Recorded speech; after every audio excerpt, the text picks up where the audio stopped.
Nah, teman-teman, Kainama kemudian melanjutkan bahwa Rabi Yahudi itu harus menikah. Tujuan sebenarnya dia ngomong ini adalah dia mau kasih tahu bahwa Yesus harusnya normalnya sudah menikah juga. Mari kita saksikan sama-sama. Bahkan dia katakan diperintahkan untuk poligami. Mari kita lihat. Rabi harus menikah. Ya. 1 bagus.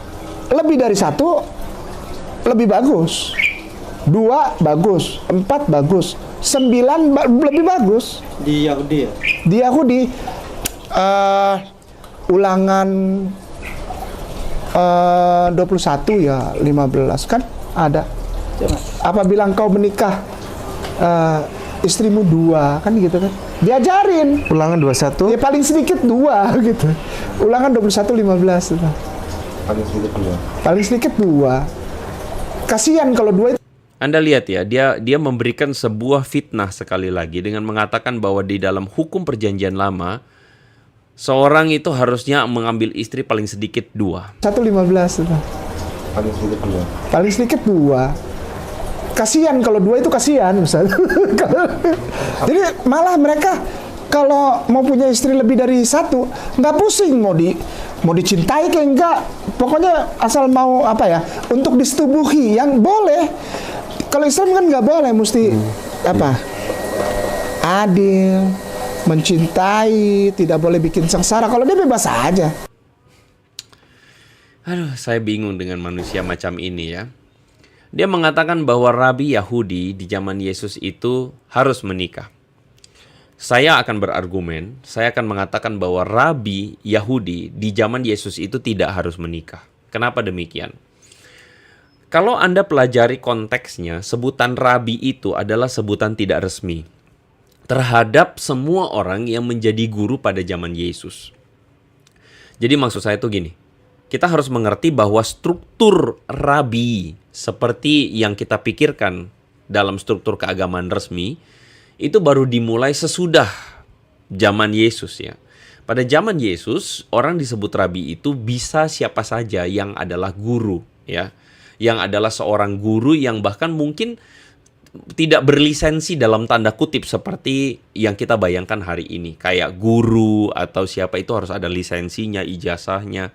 Pada zaman Yesus hampir bisa kita katakan bahwa orang-orang yang karismatik atau mereka yang mengajar itu bahkan disebut rabi ya. Nah, teman-teman perhatikan ini baik-baik. Paulus yang berasal dari mazhab Farisi, murid dari Gamaliel, itu tidak menikah. Oke. Lalu kemudian Yosepus, sejarawan Yahudi, kita tahu bahwa dia adalah murid dari seorang bernama Banus. Banus ini adalah seorang yang juga tidak menikah, orang Yahudi, bahkan dikatakan orang Yahudi yang saleh, rabi atau guru Yahudi yang saleh, itu tidak menikah. Bahkan kalau kita baca sejarah, di dalam konteks zaman Yesus hari itu ada kelompok yang bernama kaum Esenis. Kelompok yang membiara atau pergi hidup di biara atau mengasingkan diri dan tidak menikah. Jadi kalau ngomong orang Yahudi yang pada zaman itu sudah dewasa, bahkan disebut rabi, guru, itu tidak harus menikah Kainama ya. Bahkan Kainama kemudian mengatakan Ulangan pasal 21 ayat 15 itu adalah perintah untuk poligami ya. Seperti sebagaimana teman-teman perhatikan, dia menggunakan ayat apabila seorang punya 2 istri dan sebagainya. Kainama ini tidak bisa, saya nggak tahu ya mau bagaimana mau sebutin ya. Dia ini tidak bisa baca mungkin ya, tidak bisa membaca, tidak bisa mengerti bahwa ayat Ulangan 21 ayat 15 ini bukan perintah untuk poligami, punya 2 istri. Apalagi punya 9 istri seperti yang dituduhkan oleh Kainama ini. Saya cuma menyayangkan aja bahwa Yudaisme itu tidak menjadi salah satu agama resmi di Indonesia. Tapi kalau ini didengar oleh kaum Yudaisme atau saudara-saudara kita, mereka sakit hati banget. Karena apa? Karena ini adalah tuduhan yang serius menurut saya. Tuduhan ngawur.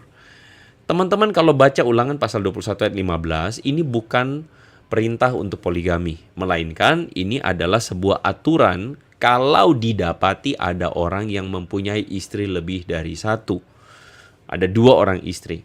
Maka perintahnya itu kalau teman-teman perhatikan di ayat 16, maka pada waktu membagi warisan harta, tidaklah boleh seorang laki-laki memberikan bagian anak sulung kepada anak dari istri yang dicintai dan merugikan anak dari istri yang tidak dicintai.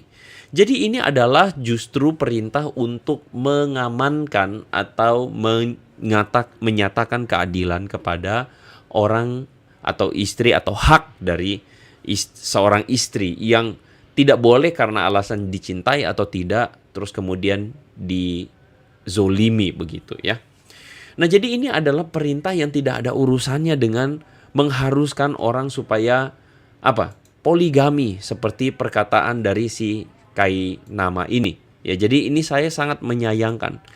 Jadi menurut saya Kainama ini, saya nggak tahu apakah dia tidak percaya diri dengan agamanya. Jadinya dia seret-seret agama lain dalam urusan poligami. Ya, ketika dia mengatakan orang Yahudi diperintahkan istri 2 minimal, 9 lebih bagus. Yang penting disetubuhi. Aduh, ini orang otaknya ya sudah ngawur ya. Kalau saya menyarankan untuk Ustadz Kainama konsolidasi dulu. Konsolidasi dulu dengan Ustadz Khalid Basalamah mengenai urusan-urusan itu. Yang tadi katanya tuh pokoknya yang penting disetubuhi. Mungkin Anda mesti konsolidasi dulu dengan Ustadz Khalid ya. Karena ya sekali lagi ini urusan agama Anda ya. Jadi Anda urus sendirilah. Saya tidak mau urus, ini urusan Anda ya. Jadi konsolidasi dulu yang betul supaya Anda itu ngomongnya benar. Ya.